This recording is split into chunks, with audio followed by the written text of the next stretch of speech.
As a chef, there are numerous choices when it comes to selecting the right type of oil for sautéing, grilling, and dressing. Olive oil is widely recognized, while others are less familiar. So, which oil is right for you? It largely depends on the type of cooking you're doing, the smoke point of an oil, the temperature at which it starts to burn and smoke, is one of the most important considerations.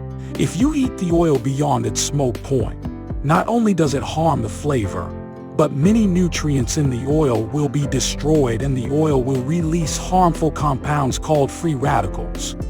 If you're wondering which cooking oil is best for your health and which ones are not, here's the type of oil you and your family should consider. 1. Olive oil. Experts suggest that one of the most versatile and healthiest cooking oils is olive oil, as long as it's extra virgin. Extra virgin olive oil contains a significant amount of monounsaturated fats and some polyunsaturated fats. Research suggests it's good for heart health.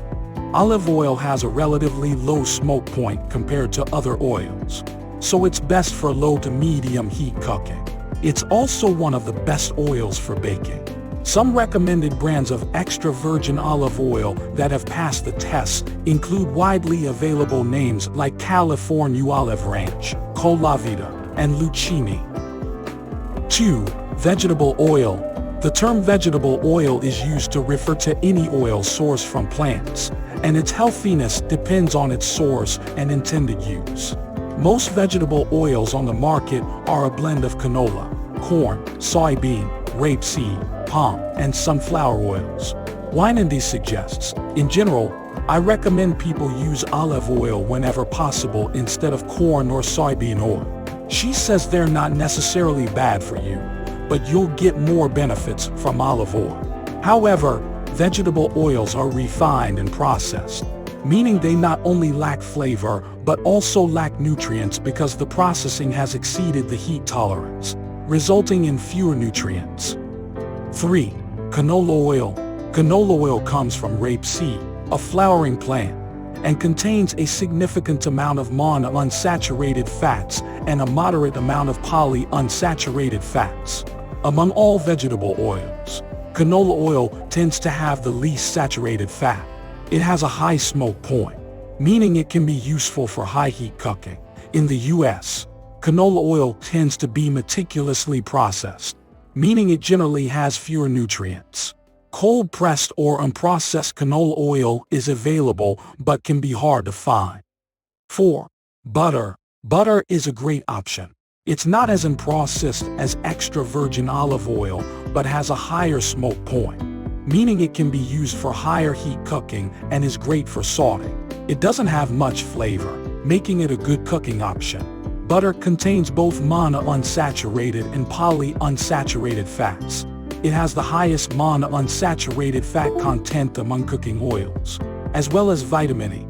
A downside is that it tends to be more expensive. 5. Sunflower oil. This type of oil is high in vitamin E. A tablespoon provides 28% of a person's recommended daily nutrient intake. It has a high smoke point and no strong flavor, so it won't overpower the taste of the dish. However, sunflower oil contains a lot of omega-6 fatty acids. The body needs them, but omega-6s are believed to have an inflammatory effect, whereas omega-3s have an anti-inflammatory effect. Consuming too much omega-6 without balancing it with omega-3 can lead to excessive inflammation in the body, so moderation is key. 6. Peanut oil. Peanut oil is a seed oil, commonly used in the kitchen, especially because there are many different varieties. Peanut oil has the highest monounsaturated fat content among cooking oils. It often has a pleasant nutty flavor, appealing aroma, and performs well at high temperatures. 7. Walnut oil. This oil has a low smoke point, so it's not great for cooking, but it can be used in many other ways. Drizzle it over pancakes, freshly cooked fruit, and ice cream for a delightful experience. Or add it to frothy milk for coffee, another enjoyable option.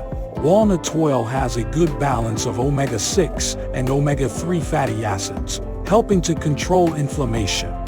8. Flaxseed oil.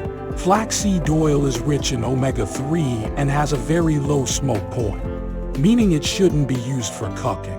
Flaxseed oil is best kept in a cool place, such as the refrigerator. Using it as a dressing is also a great way to enjoy it. 9. Sesame oil. This type of oil is commonly used for its strong flavor. It contains both monounsaturated and polyunsaturated fatty acids, although it doesn't have many other nutrients. However, it has a higher smoke point and can be used for high-temperature cooking. Additionally, it's advisable to limit or avoid the following oils. 1. Coconut oil.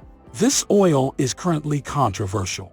According to an article, coconut oil, in its solid form at room temperature, consists of about 90% saturated fat, but not all saturated fats are created equal. Coconut oil has a high content of medium-chain fatty acids, making it difficult for the body to convert into stored fat. Additionally, coconut oil can increase a person's LDL cholesterol levels. According to another study, if you want to use coconut oil for cooking or baking, it's best to use it in moderation, within the recommended limits of saturated fat intake and as part of a broader healthy diet. 2. Partially hydrogenated oil. According to the YAHA, a major source of unhealthy trans fats in a person's diet is partially hydrogenated oil found in processed foods. These artificial trans fats are created through an industrial process that adds hydrogen to liquid vegetable oil to make them more solid. The FDA has ruled these fats as harmful to health to the extent that manufacturers had to remove all partially hydrogenated fats from their products by January 2020. You should also remove partially hydrogenated oils from your diet.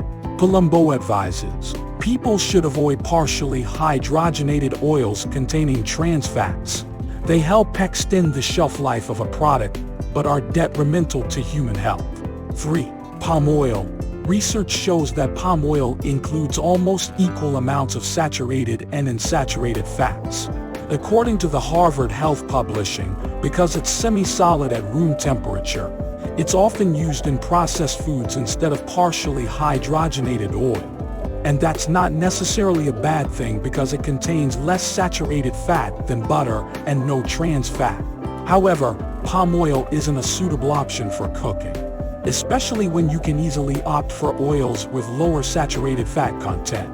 According to the American Diabetes Association, individuals with diabetes should be mindful of their saturated fat intake, as they are at higher risk of heart disease, and avoid sources of saturated fat such as palm oil. If you like this video, give it a thumbs up, share it with your friends and subscribe to the channel for more useful videos.